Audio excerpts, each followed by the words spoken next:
अस्सलाम वालेकुम क्लास। ये हमारा ग्रामर का लेक्चर नंबर 1 है और ये हम सबसे पहले ज़ीरो से स्टार्ट करेंगे। क्या ज़ीरो से? जिन बच्चों को जिन्होंने पहले पढ़ा हुआ है सो एक तो उनकी रिवीजन हो जाएगी, जिन्होंने भूल चुके हैं उनकी भी रिवाइज़ हो जाएगी, और जिन्हों को पता भी नहीं है या कुछ ऐसी इन्फॉर्मेशन होगी जो उन्होंने पहले नहीं पढ़ी होगी या जिसका पता नहीं होगा सो इंशाल्लाह वो भी उस चीज़ों की उनकी कवर हो जाएगी वो चीज़ें। ठीक है, सबसे पहले हम ये सीखेंगे कि इंग्लिश है क्या। ठीक है, इंग्लिश ज़बान है ना, एक इंग्लिश पढ़ रहे हैं लेकिन कम से कम हमें ये पता होना चाहिए ना कि इंग्लिश है क्या। ठीक है, so English is a language. ठीक है, इंग्लिश क्या है? एक ज़बान है। ये तो आपका क्लियर हो गया कि इंग्लिश एक ज़बान है, जैसे कि बाकी ज़बानें हैं, मसलन उर्दू है, सिंधी है, चाइनीज़ है, पंजाबी है, पश्तो है, उसके बाद जो है बाकी जितनी भी ज़बानें हैं ना, अरबी हैं। सो इस तरीके से अंग्रेज़ी भी एक ज़बान है जो कि हम पढ़ रहे होते हैं। अब इन पे जो क्या फ़ोकस करते हैं, क्यों फ़ोकस करते हैं, अरबी क्यों नहीं सीखते, चाइनीज़ क्यों नहीं सीखते, पश्तो या हमारे अपनी ज़बान उर्दू, इन पे फ़ोकस क्यों नहीं करते, ये हम इसमें डिस्कस करेंगे। ठीक है, सो आगे मैंने लिखा हुआ है रफली 6500 languages are spoken in the world. कितनी दुनिया के अंदर 6000 6500 से ज़्यादा ज़बानें बोली जाती हैं। ठीक है, ये अभी मैंने लिखा है why should we learn English. तो 6500 से ज़्यादा ज़बानें और भी हैं जो कि दुनिया के अंदर बोली जाती हैं, तो हम इंग्लिश ही क्यों सीखें? बाकी ज़बानें तो है ना इतनी, वो क्यों ना सीखें। ठीक है, तो अब इसको भी डिस्कस करते हैं। मैंने लिखा है because English is an international language. क्या है ये?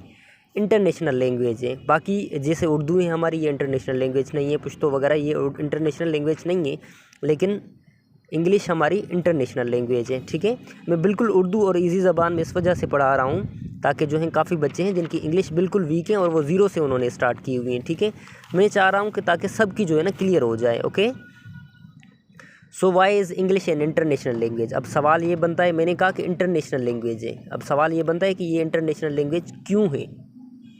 ठीक है, तो मैंने लिखा है because English is easy to learn. अब ये किसने कहा कि ये आसान है सीखने में? अब आगे आगे आते हैं, इस पर ही बात करते हैं। मैंने लिखा है लिंग्विस्टिक्स। ठीक है, लिसानियात, ये वो लोग होते हैं जो कि मुख्तलिफ़ ज़बानों पर रिसर्च करते हैं। ठीक है, सो इन्होंने जब रिसर्च की, बाकी ज़बानों को भी पढ़ा, ठीक है, तो उन्होंने ये फाइंड किया कि इंग्लिश जो है बाकी ज़बानों से इजी है, इस वजह से इंग्लिश को उन्होंने इंटरनेशनल ज़बान कह दिया। आप कहीं भी जाएंगे इंग्लिश, ज़्यादातर इंग्लिश ही बोली जाती है। ठीक है, क्योंकि ये इंटरनेशनल लैंग्वेज है। और पाकिस्तान के भी अंदर आप देखेंगे, आप सब लोग इंग्लिश क्यों पढ़ रहे हैं? बाकी दुनिया की बाकी ज़बानें तो नहीं पढ़ते, उन पे फोकस ही नहीं होता।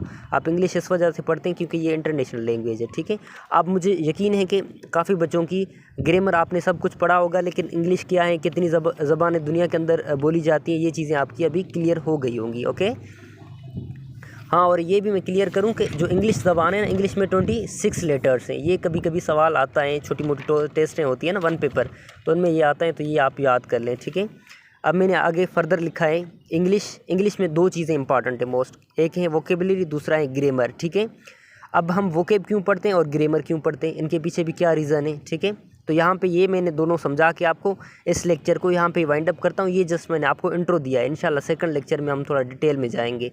ठीक है, ताकि आपकी चीज़ें भी क्लियर होती जाए। सही है, अब ये वोकेब जब तक हमें वर्ड्स नहीं आएंगे, वोकेब होते हैं वर्ड्स। ठीक है, जो नाउन भी हो सकते हैं, वर्ड भी हो सकते हैं। अब मैं इसको पढ़ता हूँ, जैसे वाटर नाउन है, ठीक है, ड्रिंक वर्ब है। ये वर्ब क्या है, नाउन क्या है, आगे हम पढ़ेंगे इंशाल्लाह। ठीक है, वोकेब के अंदर वो होता है, मैं कह दूँ वोकेब कलेक्शन ऑफ वर्ड्स होता है, COLLECTION, collection of words, collection of words, ये वोकेब होती हैं। ठीक है, यानी लफ्ज़ों का मजमुआ। ठीक है, इसको वोकेब कहते हैं। सो अब वोकेब इस वजह से ज़रूरी है कि जब तक हमें इनके नाम नहीं आएंगे, वोकेब नहीं आएगी, तब तक हम ग्रामर आगे हम पढ़ेंगे कैसे, ज़बान बोलेंगे कैसे, जिनके नाम ही नहीं आएंगे हमें। ठीक है, अब ये हमें पता है पेन है, अब मैं आगे इसको जुमला बनाऊंगा, बन जाएगा। और अगेन जुमला कैसे बनाऊं जब तरतीब का ही पता नहीं। अब वो तरतीब, वर्ड, वोकेब ज़रूरी है ताकि चीज़ों का पता होना चाहिए, और ये किस तरीके से एक सीरीज़ में यानी एक सूटेबल सेंटेंस बनाने के लिए जो इस्तेमाल करते हैं हम ग्रामर करते हैं। ठीक है, जब तक ग्रामर नहीं आएगा हम सेंटेंस बनाएंगे ही नहीं। ठीक है, आपने पढ़ा होगा कि rules and regulation of language that is called grammar. ठीक है, अब रूल्स और रेगुलेशन क्या है? अब रूल्स एंड रेगुलेशन ये है कि आपको वर्ब कहाँ पे पुट करना है, और जो है ये ड्रिंक कहाँ पे लगाना है, और वाटर किस जगह पे लगाना है, ठीक है। तो ये जब हम तरतीब में इन पे सेंटेंस बनाएंगे ना, वो रूल्स होते हैं, उन रूल्स के साथ साथ हमें चलना होता है। आगे हम इंशाल्लाह सीखेंगे डिटेल में कि रूल्स कैसे काम कर रहे होते हैं, वर्ब क्या है, सब्जेक्ट क्या है, ऑब्जेक्ट क्या है, ठीक है। इन चीज़ों को इंशाल्लाह हम ना फर्दर पढ़ेंगे। तो होप कि ये आपको लेक्चर समझ आ गया होगा, और लेक्चर भी ये फर्स्ट है। तो इंशाल्लाह जो है ना बाकी सेकंड लेक्चर में इंशाल्लाह डिटेल में हम डिस्कस कर रहे होते हैं। अभी ये ना इस तरीके से मैं सीरीज़ से आपको लेक्चर्स प्रोवाइड करूँगा। आज 1 है, कल सेकंड लेक्चर होगा, फिर थर्ड फोर्थ, इस तरीके से सीरीज़ से इंशाल्लाह। Thank you so much.